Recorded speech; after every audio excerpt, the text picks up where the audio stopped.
लेकिन आज मैं थोड़ा ममता जी के कई निर्णयों के बारे में बताना चाहता हूं। आपने देखा होगा कि चुनाव आयोग के बारे में तो लगता है इन्होंने एक प्रकार से खुलेआम युद्ध ही कर रखा है। कल जब वो धरने पर थी तो देखा कि उनके एक एमपी हैं, क्या नाम लिया जाए उनका, उन्होंने कहा कि चीफ इलेक्शन कमिश्नर जिस तरह से उंगली दिखा रहे थे, अगर वो चीफ इलेक्शन कमिश्नर नहीं होते उनकी मैं उंगली काट लेता। ममता जी के सामने उन्होंने कहा। सर का इन्होंने कितना विरोध किया, हाई कोर्ट में, सुप्रीम कोर्ट में। सुप्रीम कोर्ट ने अल्टीमेटली एक विशेष व्यवस्था की अपने विशेष अधिकारों का प्रयोग करते हुए आर्टिकल 142 में कि ये कहा कि जुडिशियल ऑफिसर्स ही ऑब्जेक्शन का निराकरण करेंगे। और आज हो रहा है, सारे जुडिशियल ऑफिसर्स कर रहे हैं। और कुछ कमी हुई तो बगल के देश प्रदेश झारखंड और उड़ीसा से बुलाए गए। तो ये पूरा एसआईआर के आपत्ति का निराकरण कलकत्ता हाई कोर्ट के चीफ जस्टिस के निर्देश पर हो रहा है, जिसके लिए सुप्रीम कोर्ट का आदेश हुआ है। तो आपकी आशंकाओं में निराकरण में कोर्ट ने ये कार्रवाई की है, फिर भी आपको परेशानी, अब धरने में बैठी हुई हैं। आपको याद होगा कि ये सुप्रीम कोर्ट में भी चली गई थी बहस करने के लिए। अब क्या बहस किया मुझे नहीं मालूम है, जबकि सुप्रीम कोर्ट ने बार बार कहा कि आपके योग्य वकील लोग खड़े हैं। क्या कहना चाहती है ममता जी? क्या सुप्रीम कोर्ट पर दबाव देना चाहती थी? ये सवाल मैं कर रहा हूं, मैं थोड़ा कानून समझता हूं। उसी के पहले आपको याद होगा पूरा जो वो ईडी का मामला हुआ था, जब इन्होंने फाइल छीन ली थी, ईडी के पदाधिकारियों से भागते भागते चली गई, तो सुप्रीम कोर्ट ने बड़ी तल्ख टिप्पणी की थी। उसका सुप्रीम कोर्ट चली गई है खुद व्यक्तिगत रूप से। तो क्या चीफ इलेक्शन कमिश्नर, क्या जुडिशरी? मोदी जी को तो जब जाते हैं बंगाल, जितनी कोशिश होती है उनके कार्यक्रम को असफल करने के लिए, उनको जगह नहीं मिले। प्रधानमंत्री के बारे में बता रहा हूं, संघ वगैरह का तो कार्यक्रम होता है तो शायद कोर्ट से उनको परमिशन लेना पड़ता है, तब उनको जगह मिलती है।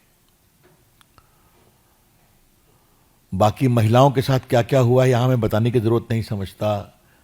चाहे वो मटुआ महिलाएं हों, चाहे वो मेडिकल की स्टूडेंट्स हों, तृणमूल के गुंडे जो भी अत्याचार करते हैं वहां की पुलिस खड़ी रहती है और ममता जी उनको संरक्षण देती है। तो क्या महिला कल्याण? पत्रकारों का हाल भी आपने सुना होगा, कितने पिटते हैं वो अगर थोड़ा भी उन्होंने आपत्ति किया। विपक्ष की बात तो छोड़ दीजिए, बताने की जरूरत ही नहीं है। और घोर असंवैधानिक काम, खुलेआम घुसपैठियों को अंदर लाना, घोर असंवैधानिक काम। नगर निकाय के चुनाव में विपक्ष का कोई उम्मीदवार पर्चा नहीं दाखिल करेगा और वोट नहीं देने दिया जाएगा। मैंने खुद जाके देखा है। और आपको आज बताऊं, मैं 3 बार गया था जांच करने के लिए। तो गांव में हमारी एक बड़ी महिला कार्यकर्ता को बहुत पीटा थे, उम्मीदवार थी, तो उसकी बहू थी, वो पेट से थी। वो सब मैं देखा, उसके घर को तोड़ दिया था। तो पत्रकार लोग भी आए तो उनको देख के बहुत गांव के लोग गुस्सा आ गए, तुम लोग कहाँ थे? तो बाद में हमने पूछा कि क्यों तुमसे गुस्सा है ये लोग? कहा हम लोग को भी कहाँ आने देते हैं, वो तुम आपके पीछे पीछे आए हैं, वरना हम लोग को भी गांव में आने नहीं देते हैं वो। जी ये हाल है पत्रकारों की।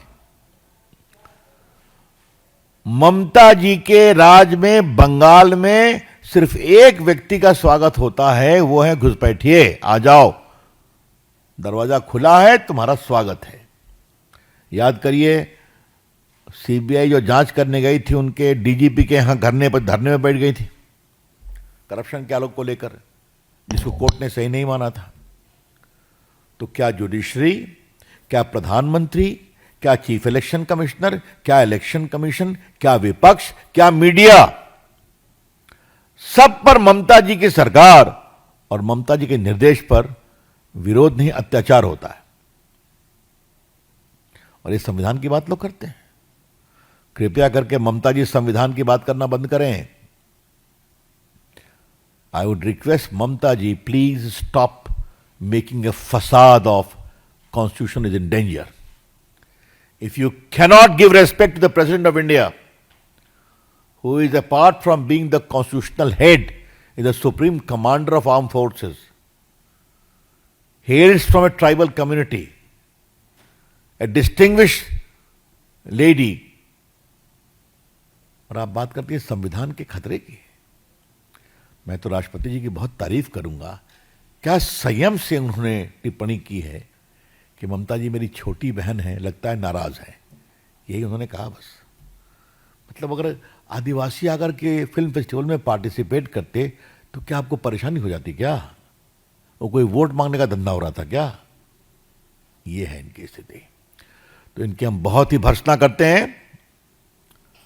राष्ट्रपति जी का जो अपमान हुआ है, पूरी भारत सरकार और पूरी हमारी पार्टी खड़ी है।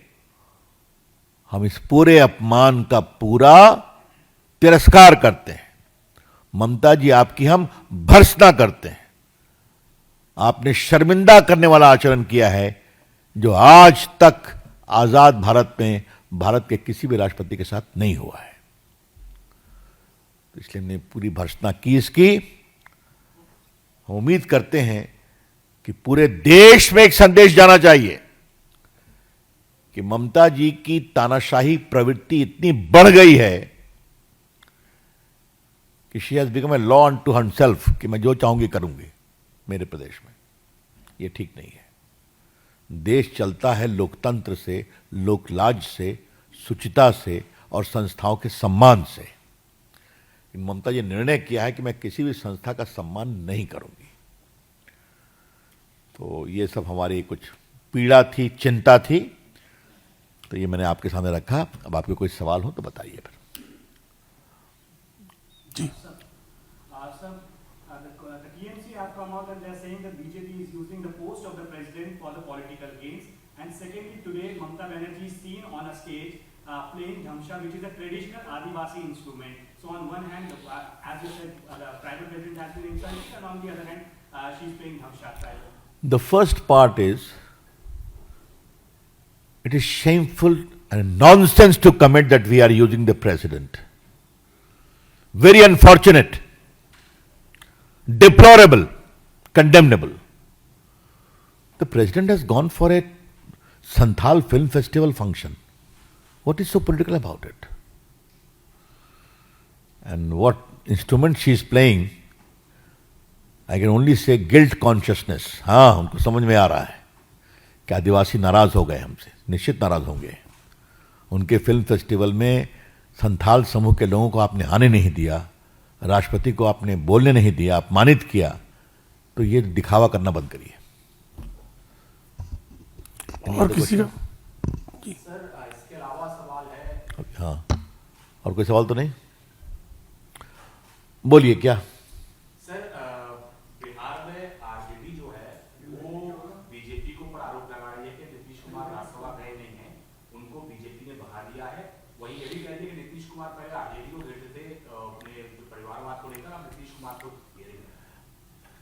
आरजेडी का सफाया कर दिया बिहार की जनता ने, तो क्यों गंभीरता से मैं नोटिस लूं? बोलने दीजिए। ये इरिटेशन में बोला हुआ एक प्रतिक्रिया है। बाकी नीतीश जी आ रहे हैं दिल्ली में, उनका बहुत स्वागत है। उन्हें स्वयं चीज़ों को स्पष्ट कर दिया है और उनके पोस्ट, उनकी ट्वीट, उनकी नेताओं की बैठक में उनके कमेंट, तो हम सभी नीतीश जी का बहुत सम्मान करते हैं। नीतीश जी ने बहुत बड़ा अपने आप में रचनात्मक स्टैंड उठाया है और इतनी हल्की बात नहीं होनी चाहिए।